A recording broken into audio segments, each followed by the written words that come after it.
트럼프가 쏘아올린 관세 전쟁의 화력이 조금씩 약해지고 있다는 분석이 나옵니다. 상호 관세 유예에 더해 지난밤에는 스마트폰과 컴퓨터 등 일부 품목의 관세를 제외했는데요.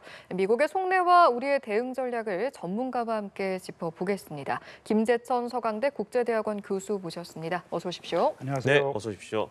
자, 일단 트럼프가 관세 정책을 90일간 유예한다고 발표를 하면서 중국을 제외한 다른 나라들은 좀 일단 한숨을 돌린 것 같으나 90일 안에 이 협상이 제대로 될 것인가 약간 미국 내에서도 회의적인 반응이 있다고요. 네, 뭐 아무래도 이제 무역 협상이라는 게 이 조건을 조금 주도 면밀하게 따져봐야 되는 것이기 때문에 뭐 수개월, 길게는 뭐 수년까지 걸리는 경우가 많잖아요. 그래서 예.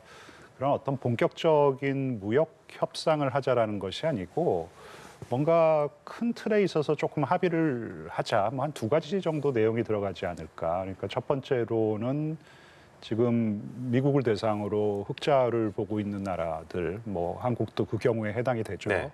어떻게 그런 무역 불균형을 타개를 할 것인지에 대한 제안이 좀 들어가야 될 것 같고, 그리고 이제 한국 같은 나라들이 비관세 장벽을 그렇게 많이 사용한다고 지금 주장하고 있지 않습니까? 그렇다면은 비관세 장벽을 어떻게 조금 완화할 것인지에 대한 어떤 제안, 그런 것에 대한 언더스탠딩, 그러니까 양해를 하는 어떤 조금 그런 합의가 들어갈 수 있을 것 같고요. 두 번째로는 큰 틀의 좀 협상 틀, 그러니까 지금 트럼프 같은 경우에는 이 관세 협상만 하자라는 것이 아니고 방위비 분담금 네. 증액과 같은 안보 문제도 협상 테이블에 올려놓고 그리고 지금 합의를 보자라는 것이기 때문에, 그렇다면은 어떤 품목들을, 이게 이제 어떤 패키지 거래라 그러면은 품목들을 협상 테이블에 올려놓고 그리고 어떤 식으로 좀 거래를 할 것인지 큰 틀의 합의 정도를 원하는 것 같은데, 그렇다고 하더라도 지금 90일이란 시간은 굉장히 짧게 느껴지고요. 그리고 무려 70개 국가들과 이런 협상을 해야 되는 것이기 때문에 예. 시간이 촉박해 보이는 것은 사실입니다. 그래서 네. 어떤 협정이라기보다는 큰 틀의 언더스탠딩, 양해를 구하는데 좀 합의를 보지 않을까 생각합니다. 네, 네. 시기에 대한 말씀을 해주시니까 사실은 90일 자체가 짧다고 하셨고 실제로 장기화에 대한 요인도 거론이 되는 상황인데, 그렇다면 만약에 유예 기간이 좀 늘어날 가능성이 있다라고 했을 때 우리나라는 좀 지금 또 특수한 상황이잖아요. 네네. 대행 체제인데 그러면 협상 테이블에 앉는 시기를 좀 유불리를 따져봤을 때 좀 늦게 하는 게 최대한 미루는 게 유리하다고 볼 수 있을까요? 이게 이제 상호 관세를 90일 유예하는 결정을 내리면서요. 중국 빼고 예. 이 지금 이 상호 관세를 둘러싼 이 혼란이 좀 미중 무역 경쟁의 성격으로 조금 급변을 했습니다. 예. 그러고 나서 좀 아시아 동맹 국가들을 좀 필요로 하는 어떤 그런 상황. 이 재미있는 게 사실 한덕수 대행이나 그리고 최상목 경제부총리가 대행을 하고 있었을 때 그렇게 트럼프와 한번 뭐 통화하자 그랬는데 안 해줬어요. 예, 급이 안 네. 맞는다고. 근데 이번에는 제가 얘기를 들어보니까 트럼프가 먼저 찾았다라는 것이에요. 예. 그러니까 미국이랑 중국이 지금 세게 붙고 있는데 그런 상황에서 한국이란 나라가 동맹국으로서 좀 필요한 것이죠. 예. 그런 부분이 있기 때문에 지금 만약에 미중 경쟁이 정말 전면전으로 치닫고 뭐 정말 전면적인 디커플링으로 간다 그러면은 중국의 공백을 메워줄 수 있는 나라는 한국이 굉장히 요긴하게 보일 수가 있는 것이에요. 그래서 이제 손을 좀 우리에게 내밀었다면은 그 내민 손을 조금 잡아줘야 되는 부분도 있다고 생각합니다. 지금 방위비 분담금 증액이라는 거, 예. 그거를 지금 뭐 관세와 연계를 하겠다라는 등 뭐 다른 이제 뭐 조선업 얘기도 하고 그러는데 저는 이게 좀 기회 요인으로 작용할 수 있다고 생각해요. 왜냐하면은 저는 방위비 분담금 증액은 반드시 요구할 거라고 생각을 했어요. 네. 그러면은 그것만 그냥 올리는 것보다 만약에 그럼 우리가 조금 더 돈을 더 낸다면은 관세를 대폭 인하해 준다? 그거는 우리가 믿지는 장사는 아니라고 생각하거든요.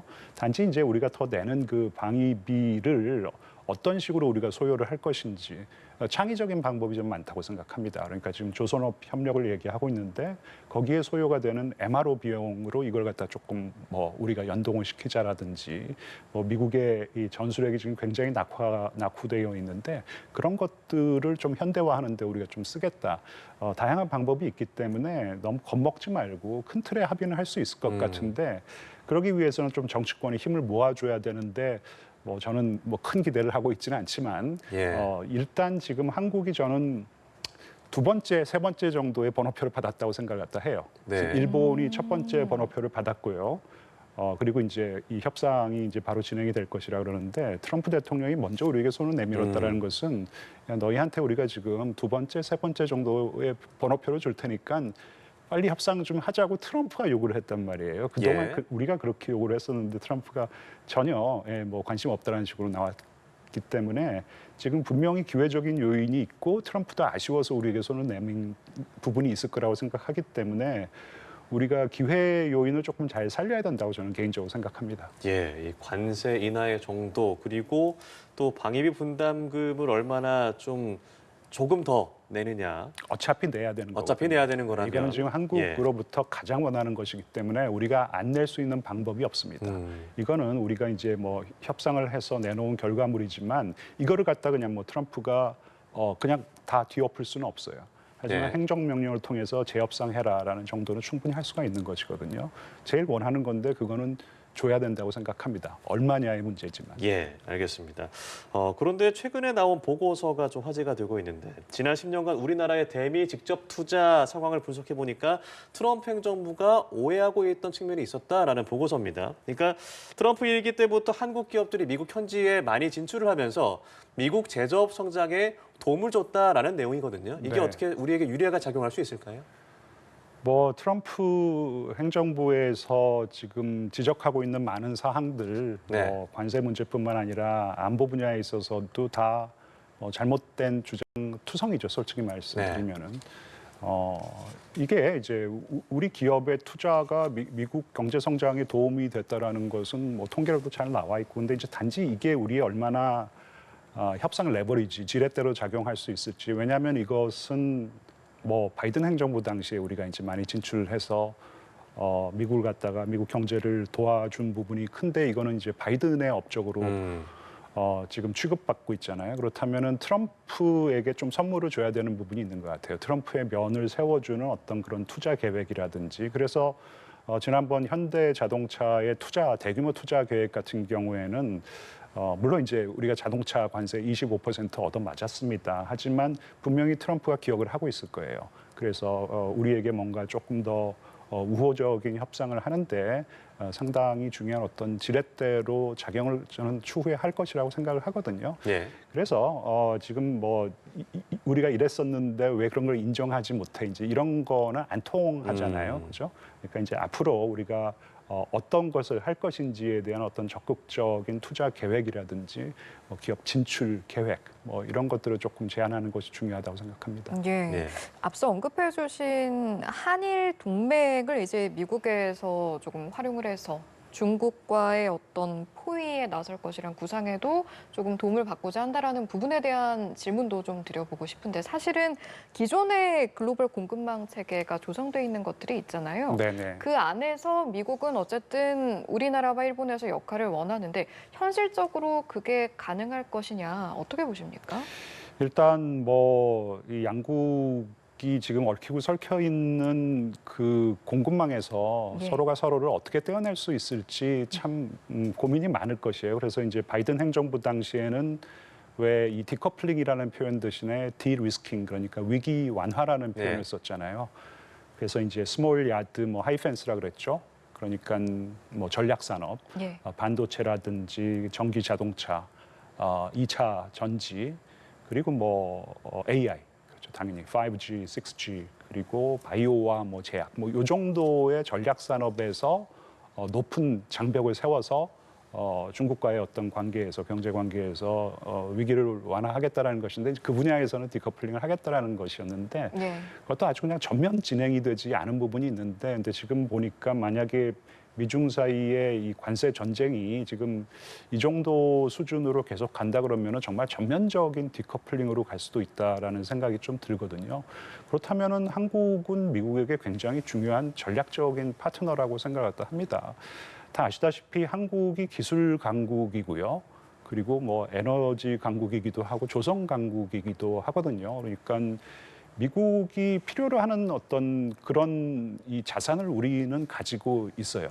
그렇다면 이런 자산을 잘 활용해서 미국과 어떤 기술 협력, 에너지 협력, 우리나라의 지금 이 원전 기술도 지금 활용하고 싶어 하지 않습니까? 이제 예. 이런 것들을 잘 활용한다 그러면은 이 한미 동맹이 앞으로 기술 동맹, 뭐 산업 동맹 그리고 에너지 동맹으로 발전할 수도 있다고 생각합니다. 예, 결국 이 관세 전쟁이 미국과 중국의 이 극한의 대치로 가는 게 아니냐는 우려 속에서 최근에 이 스마트폰과 컴퓨터 등을 관세 부과 대상에서 제외했다 그래서 네, 일단 네. 애플 그리고 우리나라의 삼성전자는 좀 숨통을 트게 되는데 네. 사실 이게 중국과도 관련이 있는 거잖아요. 네네.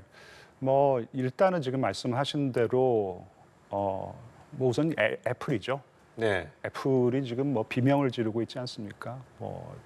새로 나오는 그 휴대폰이 애플 휴대폰이 뭐 한 170만 원 정도 생각했었는데 이상 지금 오른다고, 예. 450만 원 정도 얘기가 나온다고 하니까 미국 소비자들에게 예.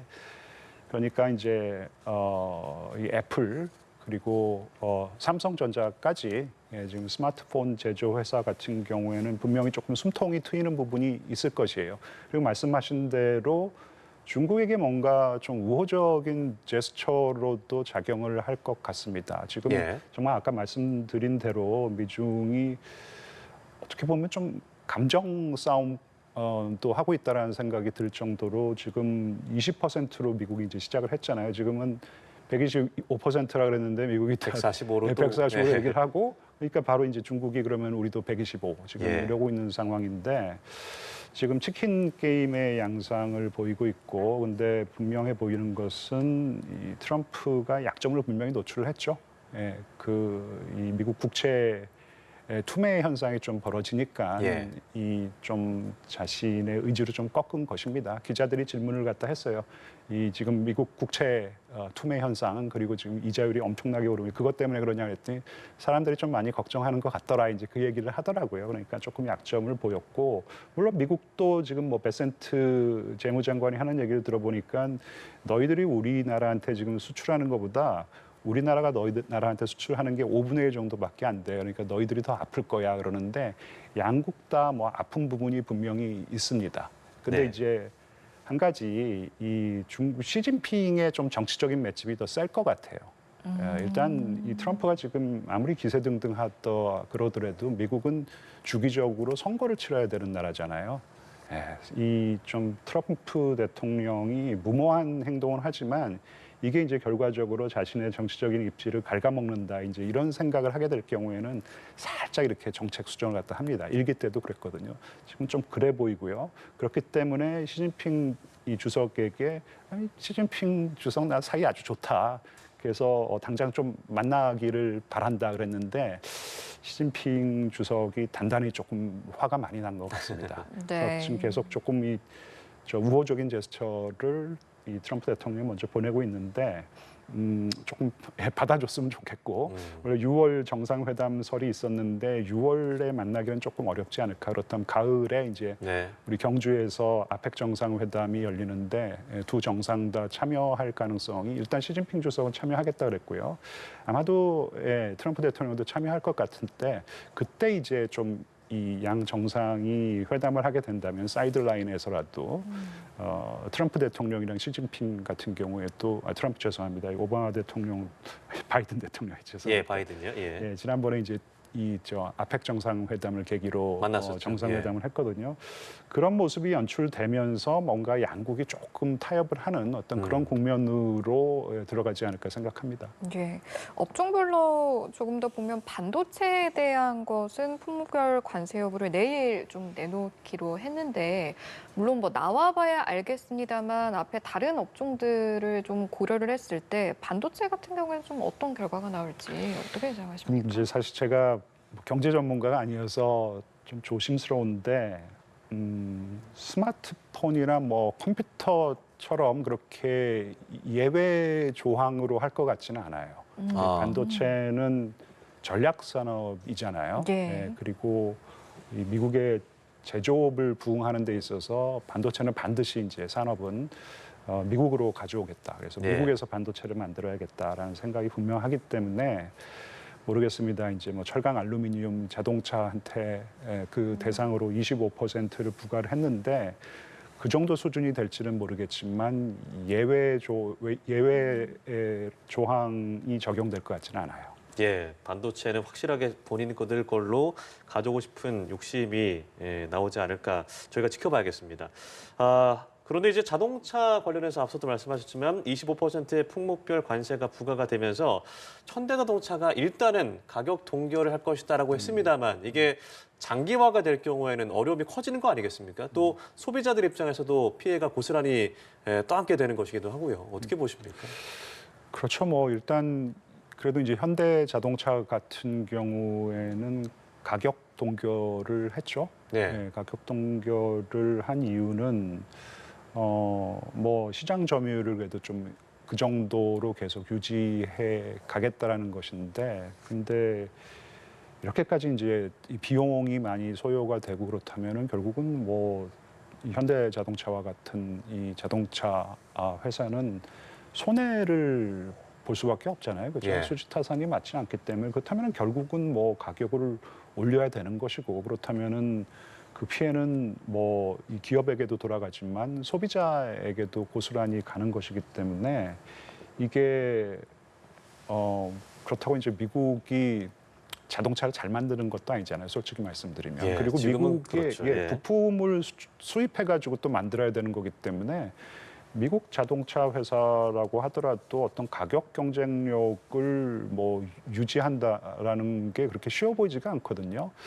그래서 이제 이런 부분에 대해서 트럼프 행정부가 어떤 예외 조항, 뭐 이게 이제 협상이 시작하는 거라 그러니까 조금씩 다 건드릴 수 있다고 생각합니다. 이제 이런 자동차에 부과한 20% 관세가 소비자에게 돌아오고 이 소비자 같은 경우에는 특히 이제 자신의 핵심 지지층이라고 할 수 있는 취약계층이죠. 뭐 노동자 계층 그리고 저소득 계층이 트럼프를 지원하고 있는 어떤 그런 양상인데 그들이 제일 아파요. 사실 돈 많은 사람들은 뭐 아무리 인플레이션이 발생한다고 하더라도 그들에겐 큰 문제가 아닌데 정말 이 서민들, 노동자 계층 그리고 취약계층에게 이 인플레이션이라는 것은 너무너무 아프기 때문에 그들이 이제 트럼프에게 등을 돌리기 시작하면은 트럼프는 스리슬쩍 정책에 수정을 할 수 있다고 생각합니다. 이번과 같이. 네. 네. 여러 가지 이야기를 나눠봤습니다만 비단 관세에 대한 내용이 아니더라도 최근에 이제 미국의 어떤 결정에 대한 집중도가 어느 때보다 높은 상황이라고 말을 할 수가 있을 것 같습니다. 예를 들면 뭐 배터리 소재에 대한 보호 전략 또는 우크라이나와 광물 협정 체계를 좀 고집한다라는 부분 이런 부분들에 대한 내심도 좀 추측을 해보고 싶은데 중국과의 경쟁이 좀 고려가 돼 있을까? 어떻습니까? 일단 뭐 히토류를 지금 이 전략 자원으로 지정해서 좀 비축을 하겠다고 하는 거 그거는 중장기적인 전략적 관점에서 충분히 이해가 되는 것이죠. 지금 아까도 많이 말씀을 드린 것 같은데 미중 이 디커플링이 발생을 어느 정도는 하는 것이고 단지 이제 뭐 얼마나 빨리 어느 정도로 탈동조화가 될 것이냐에 대해서는 좀 다양한 시각이 있는 것 같아요. 근데 이제 아까 말씀드렸던 핵심 전략 산업에서는 정말 거의 전면적인 디커플링이 발생할 수도 있다라는 생각이 들거든요. 이제 그렇다면은 서로만의 어떤 그런 공급망을 운영하게 되는 것인데 그때는 기술 패권을 쥐고 있는 것이 정말 중요합니다. 그리고 첨단 기술에는 이 배터리가 굉장히 중요하고요. 지금 미국은 그 배터리에 투여가 되는 그 히토류라 그러죠. 뭐 리튬이라든지 뭐 니켈, 망간, 뭐 코발트 이런 이 히토류를 중국 그리고 아프리카 뭐 이제 뭐 일부 남미 국가에서 수입을 합니다. 그러니까 특정 지역에서만 나오는 것이에요. 예. 그렇다면은 이런 부분의 의존도를 특히 이제 대중국 의존도를 줄여야 되는 거 아니겠습니까? 지금 요번에 그 관세 전쟁에서 바로 이 중국이 꺼내든 카드가 히토류 수출 안 해 너희들한테 이런 거거든요. 이게 좀 미국한테 아픈 것이에요. 그렇다면은 미국이 계속해서 히토류를 갖다가 지금 비축해둬야 할 이유가 있는 것이죠. 그렇다면은 지금 우크라이나 동부가 특히 이제 이 유럽에서 이런 히토류를 갖다가 가장 많이 매장하고 있는 네. 지역이라는 것이에요. 바로 트럼프 눈에 들어오는 것이죠. 그래서 지금 이 우크라이나 전쟁이 지금 뭐 휴전 30일 휴전안이 지금 뭐 사실 이 잠정 중단된 상황인데 계속해가지고 이 젤렌스키 대통령에게 광물 협정이 먼저 선행돼야 된다. 그리고 이제 그 부분은 어느 정도 조금 진행이 된 것 같습니다. 그리고 그린란드를 저렇게 탐하는 이유도 사실 여러 이유가 있겠지만 그린란드에 많이 매장이 되었다고 알려져 있는 히토류를 욕심을 내고 있는 것이에요. 그래서 미중 패권 경쟁, 특히 이제 기술 패권 경쟁에서 이만큼 히토류가 중요하기 때문에 비축을 해 놓으려고 지금 전략 자산으로 지정을 갖다 한 것이고, 그리고 우크라이나 전쟁에서 우크라이나로부터 이제 이 히토류 채굴권을 받으려고 하는 것들 다 연관이 있는 것이죠. 네. 네, 알겠습니다. 자, 90일간의 유예 기간으로 좀 한숨 돌리게 됐습니다만 트럼프가 또 어떤 생각, 어떤 말이 바뀔지도 계속해서 지켜봐야겠습니다. 지금까지 김재천 서강대 국제대학원 교수와 함께 자세한 얘기 나눠봤습니다. 고맙습니다. 고맙습니다. 네, 감사합니다.